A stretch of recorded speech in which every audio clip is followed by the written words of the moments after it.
नमस्कार फ्रेंड्स, मेरा नाम है कृष्णा लोधियाल। आप सभी का बहुत बहुत स्वागत है आज के इस इन्फॉर्मेटिव वीडियो में, जिसमें डेली न्यूज एनालिसिस में मैं करता हूं फायदे की बात फाइनेंशियल एडवाइजर्स के साथ में। यहां पर मैं किसी न किसी इंश्योरेंस और इन्वेस्टमेंट से रिलेटेड अगर कोई न्यूज होती है जो मुझे लगता है कि आपके लिए जानना जरूरी है, तो मैं उसको आपके लिए यहाँ पे लेके आता हूँ और कंप्लीट एनालिसिस करके बताता हूँ। तो आज की वीडियो में यूनिफाइड लाइसेंस के ऊपर और 100% जो एफडीआई का जो डिसीजन गवर्नमेंट लेने वाली है उसके ऊपर मैं आपको बताने की कोशिश करूंगा कि ये आपके लिए मौका है या धोखा है।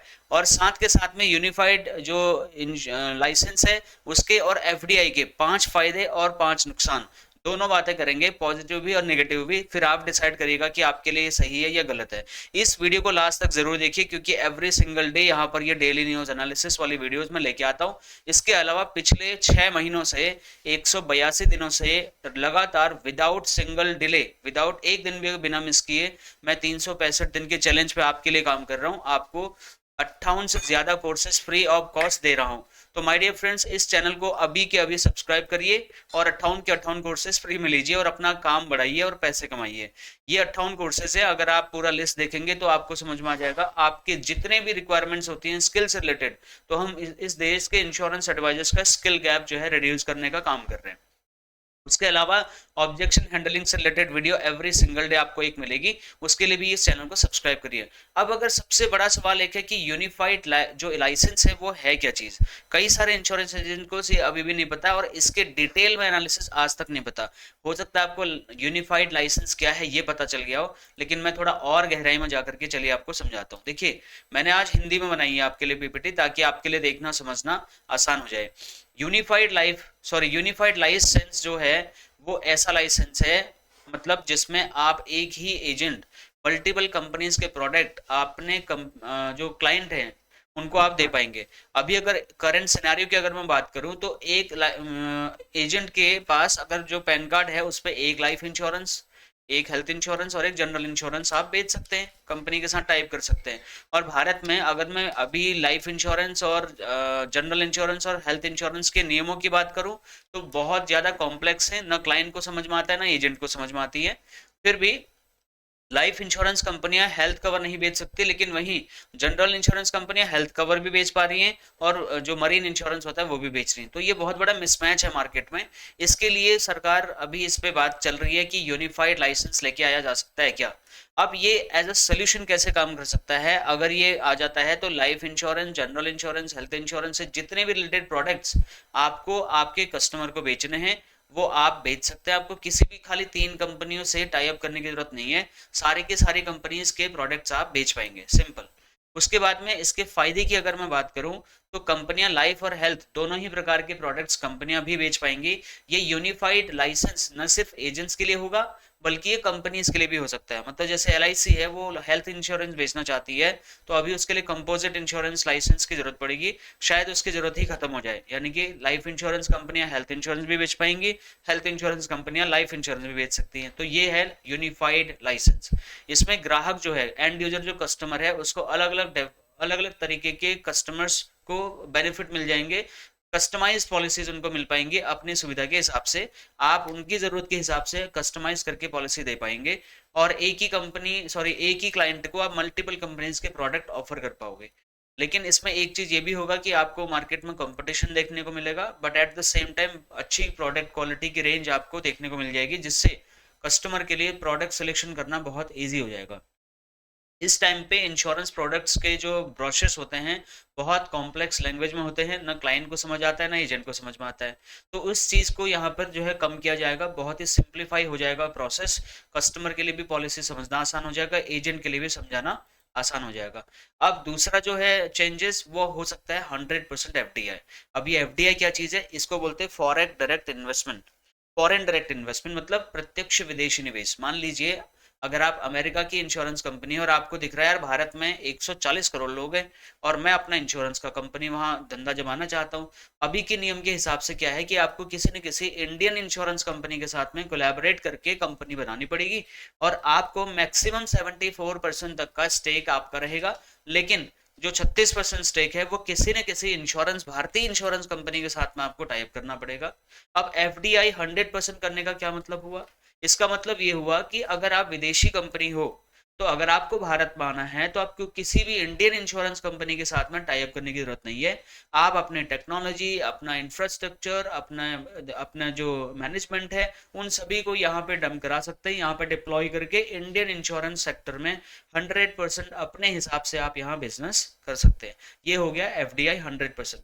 अब इसमें जो सबसे बड़ा पॉइंट मुझे लग रहा है वो है कि बीमा सेक्टर में, इंश्योरेंस के सेक्टर में बहुत बड़ा इन्वेस्टमेंट आ सकता है, क्योंकि भारत को एक बड़े बाजार के तौर पर देखा जाता है। ठीक है, मेरी कोई भी वीडियो बहुत लर्निंग से रिलेटेड होती है, इसमें सिर्फ न्यूज़ नहीं होती, पूरा एनालिसिस होता है। तो जब विदेशी कंपनियां भारत में आएंगी तो इस एफडीआई 100% होने की वजह से वो स्वतंत्र रूप से काम कर पाएंगी, यानी कि उसको किसी भी इंडियन कंपनी के साथ टाइप करने की जरूरत नहीं पड़ेगी। But at the same time India में कंपटीशन बढ़ जाएगा। अभी आप देखिए, अगर जियो ने मार्केट में कंपटीशन बढ़ाया, अब इलोन मस्क कह रहे हैं कि मैं सैटेलाइट से, मतलब मैं सिम कार्ड की उपयोगिता ही खत्म कर दूंगा, सीधा सिग्नल पकड़ेगा सैटेलाइट से। अब इससे जियो वाले टेंशन में आ गए, हमारे मोटा भाई। उनको लग रहा है कि यार मैंने जो इतना बड़ा फाइबर नेटवर्क बिछाया हुआ है, अगर इलोन मस्क को इंडिया में एंट्री कराई जाएगी तो मेरा तो सारा इन्वेस्टमेंट खत्म हो जाएगा, और मैं, मुझे तो प्रोडक्ट के जो अपने रिचार्ज के रेट्स है वो भी कम करने पड़ेंगे। तो माय डियर फ्रेंड्स, जब विदेशी कंपनियां, क्योंकि उनके पास टेक्नोलॉजी बहुत तगड़ी है, और वो जब अपने टेक्नोलॉजी को इंडिया में लाएंगे तो इंडिया में जो है कंपटीशन बहुत तगड़ा बढ़ जाएगा। हालांकि विविध नाना प्रकार के आपको बीमा उत्पाद देखने को मिलेंगे, आपका कस्टमर जिस टाइप का प्रोडक्ट मांगता है उस टाइप का आप उसको दे पाएंगे। लेकिन इंडियन इंश्योरेंस कंपनीज के लिए बहुत बड़ी दिक्कत साबित हो सकती है, क्योंकि उनकी टेक्नोलॉजी, उनके आलसी लोग, उनका इंफ्रास्ट्रक्चर, उनका काम करने का तरीका बहुत ही ज्यादा उदासीन है। लेकिन जो बाहर के लोग हैं वो बहुत ही, मतलब बहुत ही प्रोफेशनल तरीके से काम करते हैं। इस लिहाज से मैं कह रहा हूँ कि यहाँ के लोगों को दिक्कत होनी शुरू होगी। एफडीआई से एक अच्छी चीज ये होगी कि देश में रोजगार के अपॉर्चुनिटी आएंगी। अब इतनी सारी कंपनियां अगर 100% एफडीआई के साथ में आ रही हैं, तो ये भी तो होगा कि उनको लोग भी तो चाहिए होंगे, उनको काम करने के लिए एम्प्लॉय चाहिए, उनको इंश्योरेंस एजेंट चाहिए। तो ये सारे के सारे लोगों को वो एम्प्लॉयमेंट पर रखेंगी या कमीशन पे हमसे काम करवाएंगी। तो इससे मार्केट में क्या होगा, लोगों को रोजगार मिलेगा, इससे देश का विकास होगा। तो अगर किसी चीज के पॉजिटिव एस्पेक्ट्स है तो नेगेटिव एस्पेक्ट्स भी हैं। लेकिन जो चेंजेस आ रहे हैं बीमा सेक्टर में, जो मैं बड़ी पूंजी की बात कर रहा हूँ 100% एफडीआई की, उदाहरण के लिए अभी आपको पता होगा कि बजाज के साथ में जो अलियंस कंपनी है, बजाज अलियंस, उनके हो गई लड़ाई। अब अलियंस क्या कर रहा है, वो अगर ये एफडीआई 100% नहीं होता तो उसको मजबूरी में किसी न किसी दूसरी इंश्योरेंस कंपनी के साथ टाइप करना पड़ेगा, अगर उसको धंधा इंडिया में करना है तो। अदरवाइज उसको अपना बोरिया बिस्तर उठा के यहाँ से चल देना पड़ेगा। लेकिन अलियंस, बजाज अलियंस जो था, मतलब जो अलियंस कंपनी है, अब उसकी बात चल रही जियो से। अगर 100% एफडीआई आ जाता है तो ये अलियंस जैसी कंपनियां, ये किसी से टाई अप नहीं करेंगी, सिंपल अपने स्टैंड अलोन कंपनी भारत में स्थापित कर देंगी और बिजनेस करना चालू कर देंगी। अब एफडीआई से जो बीमा कंपनी के लिए जो नए नए अपॉर्चुनिटीज यहाँ पाएंगे, नए नए अपॉर्चुनिटीज मतलब नए नए प्रोडक्ट रेंज, उनको इंडियन कस्टमर को रिसर्च करना पड़ेगा। इंडिया में अभी भी जो इंश्योरेंस कंपनियों के पास प्रोडक्ट है वो कस्टमाइज बहुत ही हद तक नहीं है, यानी कि कस्टमर को स्टैंड अलोन पॉलिसी ही लेनी पड़ती है। ठीक है, तो ऐसा उनको अपॉर्चुनिटी दिख रहा है कि यहाँ पर हम कस्टमाइज्ड पॉलिसी बेच सकते हैं। अब यूनिफाइड जो लाइसेंस है वो, और 100% एफडीआई का जो प्रभाव होगा आपके बिजनेस पर, मतलब अगर आप एक इंश्योरेंस एजेंट है तो आपका सवाल होगा, भैया ये बताओ कि मेरा क्या होगा, मतलब मुझे फायदा होगा या नुकसान होगा इस चीज का। ठीक है, कंपनियों को इंडियन दिक्कत हो सकती है, फॉरेन कंपनीज को फायदा हो सकता है, एक एंड यूजर मेरा इंश्योरेंस एडवाइजर, उसका क्या होता है। तो आपको यहाँ पर अलग अलग वैरायटी ऑफ प्रोडक्ट बेचने को मिलेंगे, आपके हाथ से कोई भी ग्राहक छूटेगा नहीं। आपको जो, उसको जो प्रोडक्ट चाहिए आपके पास वो अवेलेबिलिटी होगी, आपको दूसरे एजेंट के पास भेजने की जरूरत नहीं पड़ेगी। लेकिन आपके कंपटीशन भी बढ़ जाएगा, कंपटीशन बढ़ेगा तो आपको नई नई सेल्स स्ट्रैटेजीज अपनानी पड़ेंगी। उसके लिए आपको मेरा चैनल सब्सक्राइब करना पड़ेगा और वीडियोस देखनी पड़ेंगी, और मेरे पीबीसी में एडमिशन लेना पड़ सकता है आपको, और 365 डेज के लाइव सेशंस अटेंड करने पड़ेंगे। लेकिन विदेशी कंपनियों का आपके देश में आना, मतलब भारत में आना, एक बहुत बड़ा गेम चेंजिंग पॉइंट होगा। ये लर्निंग के लिए भी बहुत बड़ी इंपॉर्टेंट चीज होगी, आपको नई नई टेक्नोलॉजी, नए नए आइडियाज सीखने को मिलेंगे, और अपने बिजनेस को बढ़ाने के लिए आपको अपॉर्चुनिटी भी मिलेगी। लास्ट में कंक्लूजन की अगर मैं बात करूं तो यूनिफाइड लाइसेंस और एफडीआई के आने से भारत के बीमा बाजार में बहुत बड़े दो बदलाव होंगे। सबसे बड़ा तो होगा कंपटीशन, उसके बाद बहुत तरीके के नाना प्रकार के आपको प्रोडक्ट्स दिखाई देंगे कस्टमर के मतलब कस्टमाइजेशन के हिसाब से। और यहाँ पर जो विदेशी कंपनियां आएंगी इंडिया में, उनका काम करना बहुत आसान हो जाएगा। अब एक बात ध्यान से और समझिए, अगर कोई भी विदेशी कंपनियां आ रही है तो वो यहाँ पे चैरिटी करने तो आ नहीं रही है, आपको और हमें अमीर बनाने के लिए तो आएगी नहीं। वो अपना धंधा जमाने के लिए आ रहे हैं, उनका अपना फायदा है इसलिए आ रहे हैं। तो इसलिए जब ईस्ट इंडिया कंपनी 1600 में आई थी तो उन्होंने भी ऐसे ही थोड़ा थोड़ा थोड़ा थोड़ा मतलब भारत में विकास कार्य शुरू किए, लोगों का भरोसा जीता, बढ़िया बढ़िया चीजें ऑफर कराई, रेडीमेड चीजें दी, भारतीय लोगों का काम आसान किया। लेकिन बाद में क्या इतिहास हुआ, हम 200 साल तक गुलाम बने रहे, ये सब जानते हैं आप लोग। लेकिन फिर भी इसके बावजूद मैं भी ये आज मानता हूँ कि ग्लोबलाइजेशन के ज़माने में अब उस टाइप की बातें करने का कोई फ़ायदा नहीं है, ये कंपटीशन का ज़माना नहीं है, ये कोलैबोरेशन का ज़माना है। इसीलिए शायद गवर्नमेंट को लग रहा है कि एफडीआई लेके आना पड़ेगा। चलिए मैं इंश्योरेंस एजेंट्स के लिए बता देता हूँ भैया आपके क्या फ़ायदे होंगे। पहला चीज़ है कि आपका जो यहाँ पे मतलब इंडिया में आप काम कर रहे हैं, तो फॉरेन कंपनी के आने से यहाँ आएगा पैसा, और जब जितना ज़्यादा पैसा यहाँ पर आएगा, इन्वेस्टमेंट करेंगी वो कंपनियां, तो यहाँ पर इंडस्ट्री पूरी तरीके से मॉडिफाई हो जाएगी। तो अगर इंडस्ट्री मॉडिफाई होगी तो मेरे इंश्योरेंस एजेंट्स भी मॉडिफाई हो जाएंगे, उनका भी काम करने का रंग ढंग सब बदल जाएगा। दूसरा, आपको नई टेक्नोलॉजी अडॉप्ट करने का मौका मिलेगा, विदेशी सीआरएम सॉफ्टवेयर आप एक्सेस शायद कर पाओगे, अलग अलग डिफरेंट डिफरेंट ऐप्स यूज कर पाओगे, टूल्स यूज कर पाओगे, टेक्नोलॉजी यूज कर पाओगे, प्रोडक्ट यूज कर पाओगे, सर्विसेज यूज कर पाओगे, जो आपके लिए भी अच्छा होगा, आपके क्लाइंट के लिए भी। आपको अलग अलग एम्प्लॉयमेंट अपॉर्चुनिटीज मिल सकती है, हो सकता है विदेशी कंपनी भी एक सीएलआई मॉडल लॉन्च कर दे, हो सकता है आप लीडरशिप रोल में आपको ले ले, हो सकता है आपको 50% कमीशन दे दे। तो एम्प्लॉयमेंट अपॉर्चुनिटीज आपको मिलेंगी, और आपको इंश्योरेंस की अवेयरनेस और डिटेल में आपको देखने को मिलेगी, और कस्टमर सेंट्रिक फैसिलिटीज आप जो है अपने क्लाइंट को दे पाओगे। और इनकम कमाने का तो आपको तरीका अलग अलग मिलने वाले हैं ही, वो तो बाय डिफॉल्ट है। बट लास्ट में कुछ डिसएडवांटेजेस भी हो सकते हैं, इसके बड़े दूरगामी गंभीर परिणाम भी हो सकते हैं अगर हमने एफडीआई 100% किया और हमने यूनिफाइड लाइसेंस दिया कंपनियों को।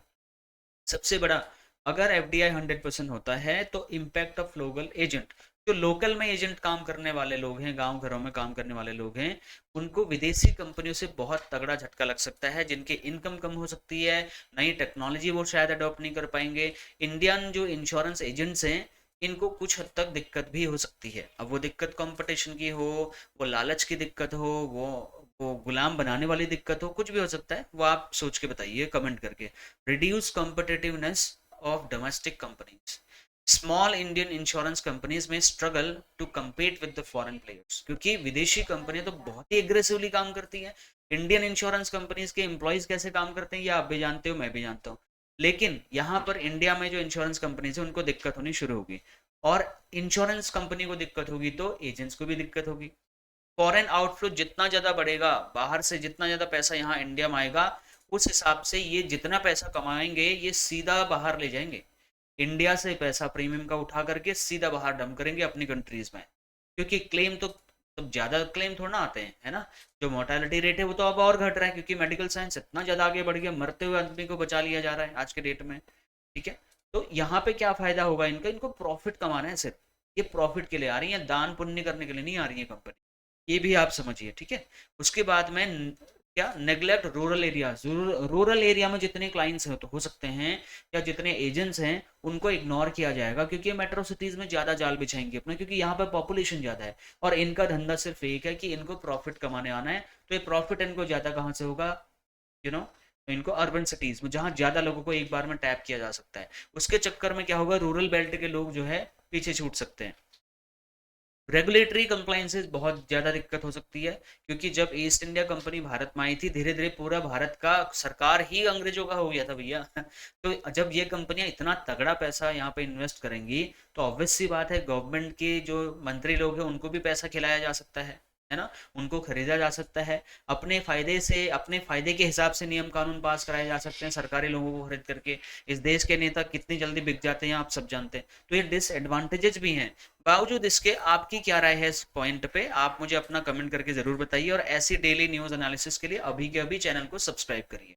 और अगर आपको पर्सनल बिजनेस कोचिंग का नहीं पता है तो मैं 1 मिनट में आपको बताऊं, पर्सनल बिजनेस कोचिंग 12 महीने का मेरा एक प्रोग्राम है, जिसमें आपको 52 ग्रुप सेशंस और 52 पर्सनल मीटिंग मेरे साथ करने का मौका मिलेगा, जिसमें आपका गोल सेटिंग, मार्केट सेगमेंटेशन, आपको कितना बीमा करना है, कितना प्रीमियम करोगे, क्या टिकट साइज होगा, कितना क्लोजिंग रेशियो होगा, कितने मीटिंग्स करोगे, कहाँ से लोग ढूंढोगे, लोग कहाँ से आपको मिलेंगे, एक ही दिन में 40-40 लीड कहाँ से ढूंढोगे, क्लोजिंग रेशियो अच्छा इंप्रूवमेंट कैसे करोगे, आप अपना टिकट साइज कैसे बढ़ा सकते हो, एमडीआरटी कैसे करोगे, सीओटी कैसे करोगे, टीओटी कैसे करोगे, शतकवीर कैसे बनोगे। अगर आप इन सारी चीजों को डीप नॉलेज लेना चाहते हो, डिजिटल मार्केटिंग करना चाहते हो, डिजिटल मार्केटिंग तो मैं बहुत ही डीप में बताता हूँ आपको यहाँ पे, उसके लिए आप पर्सनल बिजनेस कोचिंग ज्वाइन कर सकते हो, जिसमें आप इंस्टॉलमेंट माध्यम से भी प्रवेश कर सकते हैं और आप वन टाइम रजिस्ट्रेशन करके भी। अभी बैच 2 के एडमिशंस ओपन हैं, आप वीडियो के लिंक के डिस्क्रिप्शन से आप रजिस्ट्रेशन कर सकते हैं। और इसमें 25 LIC कॉम्बिनेशंस के ई बुक, बकायदा हिंदी इंग्लिश पोस्टर, आपके नाम नंबर फोटो ब्रांडिंग के साथ आपको हम लगा के देंगे, जिससे आपका नंबर ऑफ पॉलिसीज बढ़ेगा, नंबर ऑफ क्लाइंट्स बढ़ेगा। अच्छा, अगर मान लीजिए आप पीबीसी में नहीं आ रहे हो, तो आप अगर ई बुक लेना चाहते हो तो उसके लिए सिंपल आप वीडियो के डिस्क्रिप्शन से हिंदी या इंग्लिश या दोनों लैंग्वेजेस में आप उसको ऑर्डर कर सकते हो। ये वीडियो कैसा लगा, इस पे अपना कमेंट, अपना फीडबैक जरूर दीजिए। और नीरज जी वाला वीडियो जो मैंने आज डाला था, द बड़ा बीमा करता शो का पहला एपिसोड, उसको आप जरा कमेंट करके बताइए और शेयर करिए ज़्यादा से ज़्यादा लोगों तक, ये मैं आपसे रिक्वेस्ट कर रहा हूँ। और मिलता हूँ नेक्स्ट और एक्साइटिंग सी वीडियो में। फिर भी कोई मेरे लिए क्वेश्चन, फीडबैक या सजेशन या कोई कंप्लेन है तो आप इस नंबर पर डायरेक्टली मुझे भेज सकते हैं, मेरा नंबर आपकी स्क्रीन के सामने है। इसके अलावा 850 से भी ज़्यादा वीडियोस मैं आपके लिए बना चुका हूँ। 2017 से इंश्योरेंस एजेंट्स की लाइफ में कंट्रीब्यूट कर रहा हूँ। लगभग 1500 से ज़्यादा पॉलिसी हमारे एजेंट्स मार्केट में बेच चुके हैं अभी तक, जब हमने लाइव सेशन किया था। और हज़ारों इंश्योरेंस एडवाइजर्स की लाइफ में कंट्रीब्यूट कर चुका हूँ। ऐसे ही कंट्रीब्यूशन करने के लिए आप मुझे अगर आप प्रोत्साहित करना चाहते हैं तो इस चैनल को ज़्यादा से ज़्यादा लोगों तक पहुंचाइए। अगर आप डायरेक्टली मुझसे संपर्क करना चाहते हैं तो मेरा पर्सनल नंबर ये आपके स्क्रीन के सामने है, इसमें आप मुझे व्हाट्सएप कर सकते हैं। विद इन 24 आवर्स मैं आपको खुद ही कॉन्टैक्ट कर लूँगा। मिलता हूँ नेक्स्ट और एक्सटेंडेड वीडियो में। Thank you so much for watching. Bye bye.